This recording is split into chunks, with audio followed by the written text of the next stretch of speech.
was 17 the first time my parents left me home alone for the weekend. They were headed out of town to visit family, and I begged them to let me stay. I had homework, I said. I needed space. They finally agreed, gave me money for food, kissed me goodbye, and pulled out of the driveway around 7 p.m. on Friday. The house felt different the moment they left. Quieter, heavier, like the silence had weight. I ordered pizza, watched a movie, and tried to enjoy the freedom. By 11:30 p.m., I was in bed, scrolling through my phone, when I heard the doorbell. One sharp ding. I froze. Who the hell rings a doorbell that late? I waited. Nothing. I crept to the window and peeked outside. Nobody there. The porch was empty. Street was quiet. I locked the door, even though it already was, and went back to bed. 12:17 a.m. The doorbell again. But this time, it was longer, not a quick ring. It held down for a second, then stopped. I got up, turned on the porch light, looked through the peephole. Again, no one. I opened the front door, just a crack, and stepped outside. Nothing. Then I heard it. A whisper. From around the side of the house. Just one word. Hey. I slammed the door shut and locked everything. Windows, back door, garage. I went upstairs, heart racing, and tried calling my parents. No signal. Of course, I didn't sleep much. The next morning felt normal again. I convinced myself it was a prank, probably some kid messing around. But that night, it happened again. 1:04 a.m. doorbell, then tapping on the windows. I didn't move. I just listened. Tap, tap, tap from the kitchen window. Then the living room. Then the upstairs hallway window. I turned on every light in the house. Then I saw it. On the backyard security cam, I had one app on my phone. There was a figure standing at the edge of the yard. Not moving. Just standing there. I zoomed in. It was a man. Tall. Wearing something like a raincoat or cloak. And a mask. Not like a Halloween mask.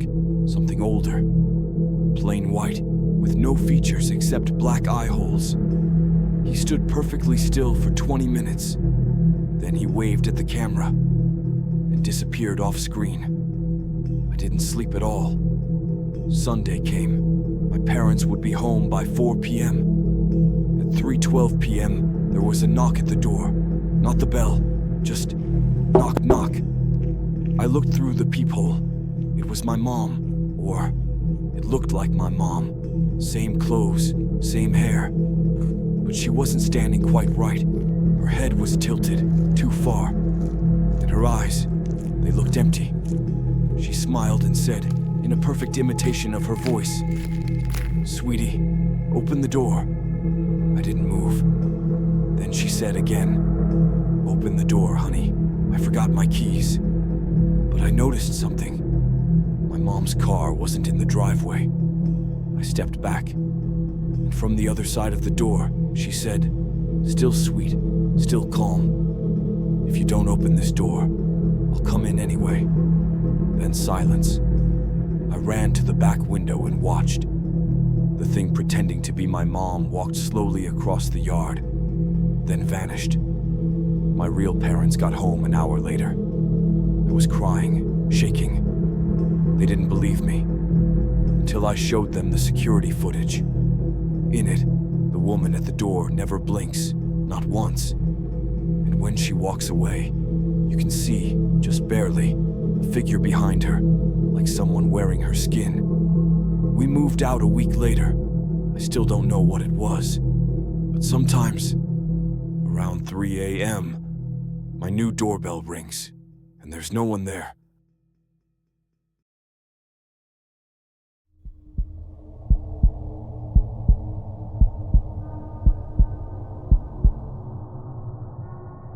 I checked into the hotel late. It was almost midnight, and the woman at the front desk looked tired. She gave me the key card and mumbled, "Room 217, just you tonight?" I nodded. "All right, enjoy your stay." Right before I turned away, she added, almost too softly, "Try not to look into the mirror too long." I thought she was joking. The room was average. Beige walls, one bed, small bathroom, but something about the mirror across from the bed felt off. It wasn't dirty, it wasn't broken, but it seemed too large for the wall, almost like it had been added later. Framed in black metal, stretching from floor to ceiling. And the moment I entered the room, I saw something. Just a flicker in the corner of the mirror. A shadow that didn't match mine. I blinked. Gone. Just me. I unpacked and tried to brush it off. Probably just tired. At 2:04 a.m. I woke up. Not to a sound, to a feeling. Like someone was staring at me. The room was silent. I turned my head. The mirror reflected me in bed. But it wasn't moving. In the mirror, I was still lying down, eyes closed. Unmoving. I slowly sat up and stared. In the real world, I was sitting. In the mirror, I was still asleep. And then, slowly, the reflection's eyes opened. I jumped out of bed and turned on every light. The mirror caught everything perfectly. I waved my hand. The reflection matched. Normal again. What the hell was that? I turned the mirror to face the wall, but it was bolted. Solid. I tried to sleep with the blanket over my head. Didn't work. At 3:17 a.m., I heard whispers. Not from the hallway, from inside the mirror. I stared into it again. Behind my reflection, in the space that should have been the room, a man stood. Not a full man. Gray skin, mouth too wide, no eyes, just deep black sockets. He was standing behind me in the mirror, but not in the real room.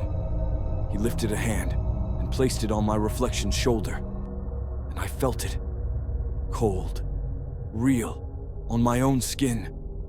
I screamed and ran out of the room, down the hallway, banged on the front desk.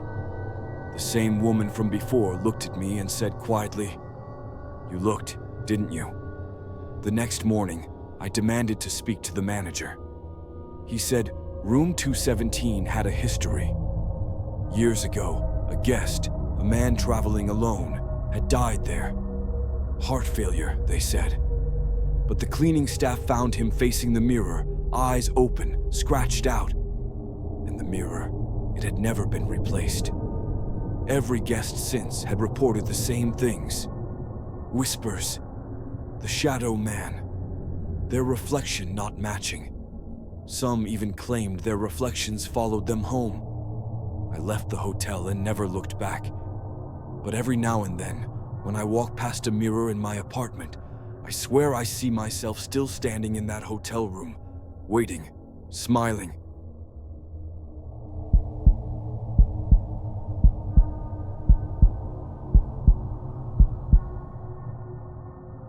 My parents always said I had an overactive imagination. But what happened in the winter of 2020 wasn't in my head. They left me alone for one night, just one, while they went to a wedding 2 towns over. I was 16, old enough to handle myself, right? It started when the heater made a strange sound. Our house has one of those old crawl spaces underneath, not a basement, not an attic, just a dark, cramped space between the floor and the dirt. My dad always said never to open the hatch unless there was a serious issue. But the heater started banging, like someone hitting it with a pipe. Then, a voice. Very faint, but I swear I heard. Cold. It came from the vent. I shut it off. Around midnight, the banging started again. Harder this time. The walls rattled. My bedroom floor shook. I called my parents. No answer. I grabbed a flashlight and walked through the house. Every room was freezing, except one, the hallway closet, where the crawlspace hatch was. The air was warm there. It smelled like wet leaves and rotting meat. I opened the closet door. The hatch was slightly ajar, not all the way open, just cracked. And there were scratches in the wood, like fingernails. Then I saw something that still makes my stomach turn. A hand, just barely sticking out, not moving. Pale, dirty, with long cracked fingernails. I ran upstairs and locked myself in my room. At 3:03 a.m., I heard something crawling through the vents. Not rats, not raccoons. Something heavy, dragging itself. I heard it come up through the floor vent in the hallway. Then footsteps, wet, slow ones. They stopped outside my bedroom. Then something spoke, in a low, gurgling voice. "You left the door open." It sounded like it was trying to whisper, but it couldn't breathe properly. Then silence. I stayed like that, frozen, until sunrise.